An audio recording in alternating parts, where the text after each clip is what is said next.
Hello friends, welcome back my YouTube channel MS maths जहां मैं upload करता हूं BSc mathematics physics and IIT JAM से related video lectures. So in this video I will explain a topic for BSc mathematics that is the necessary and sufficient condition of function to be analytic. So complex variable जो complex function का जो topic है BSc mathematics के अंदर, उसमें हमने बहुत सारे वीडियोस बना रखे हैं. आपको अगर वो सारे वीडियोस देखने हैं तो आप हमारी प्लेलिस्ट में जाके उन सभी को जरूर देखें.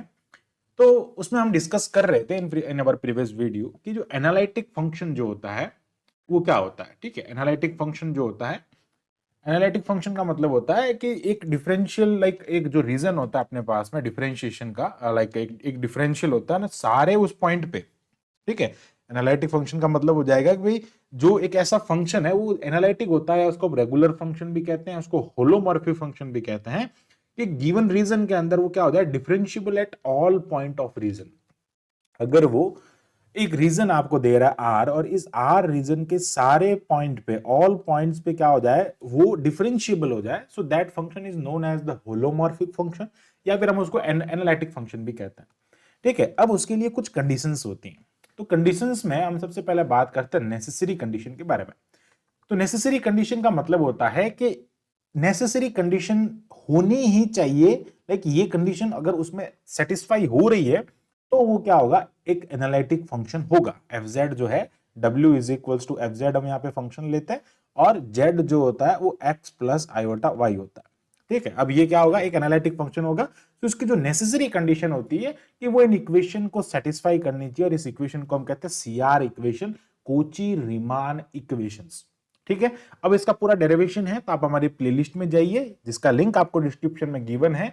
सो वहां पे जाकर आप कॉम्प्लेक्स फंक्शन, कॉम्प्लेक्स वेरिएबल से रिलेटेड जो है पेपर है मैथमेटिक्स का, उसमें जाके देखेंगे तो आपको उस वीडियो में पूरा लाइक एक डेरिवेशन हमने किया है कैसे हम इस इक्वेशन को लाइक हम उसमें जो फंक्शन होते हैं, जो डेरिवेटिव का कॉन्सेप्ट होता है वो यूज करके हम वहां पे इसके लाइक इसको डिराइव करते हैं. ठीक है, अगर ये कोई फंक्शन इस वाली कंडीशन को सेटिस्फाई करता है ना कि del X upon del you upon del X is equals to del we upon del Y, and del you upon del Y that is equals to minus of del we upon del X. ठीक है, ये अगर इस condition को satisfy करे तो function की necessary condition होगी. अब देखो, मैं आपको लाइक जो डिफरेंस है बताना चाहूंगा कि necessary condition and sufficient condition में डिफरेंस क्या है.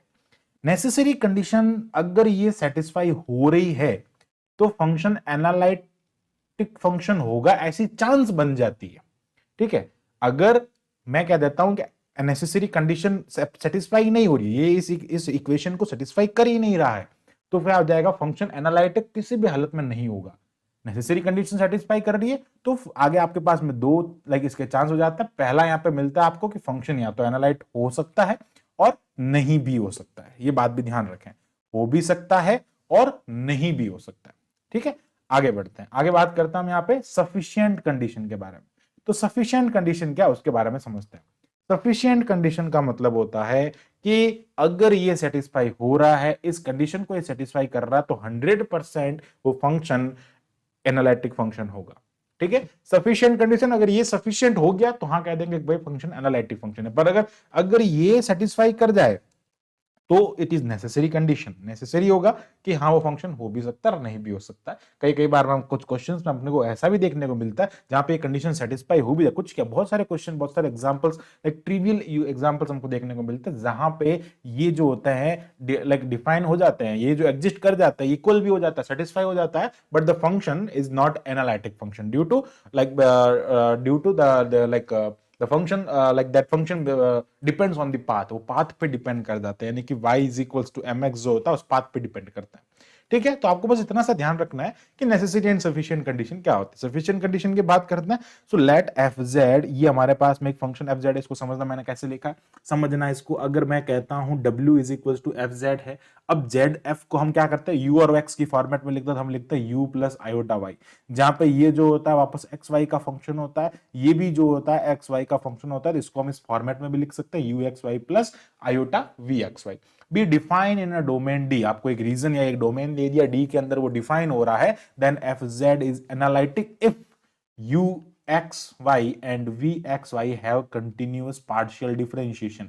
यानी कि यहां पे ये जो del you upon del x है, del we upon del y, ये जितने भी है वापस इधर del you upon del Y and del we upon del, इसके जितने भी पार्शियल डेरिवेटिव्स है अगर ये कंटिन्यूअस हो जाता है तो इसकी सफिशिएंट कंडीशन हो जाती है। ठीक है, अब देखो ज्यादा इस पे लाइक डीपली जाने की जरूरत नहीं है, अब सीधा सा आपको पूछा जा सकता है what is the like necessary and sufficient condition of function to be analytic. तो कंडीशन क्या हो जाएगी, नेसेसरी कंडीशन होगी अगर ये सेटिस्फाई कर रहा है सीआर इक्वेशंस को, और सफिशिएंट कंडीशन हो जाएगी कि उसके जितने भी पार्शियल डेरिवेटिव्स हैं वो अगर सारे लाइक कंटिन्यूअस हो जाता है तो like that is the sufficient condition for that function to be analytic function. So I hope आपको ये पूरा कॉन्सेप्ट जो है अच्छे से क्लियर हो गया होगा।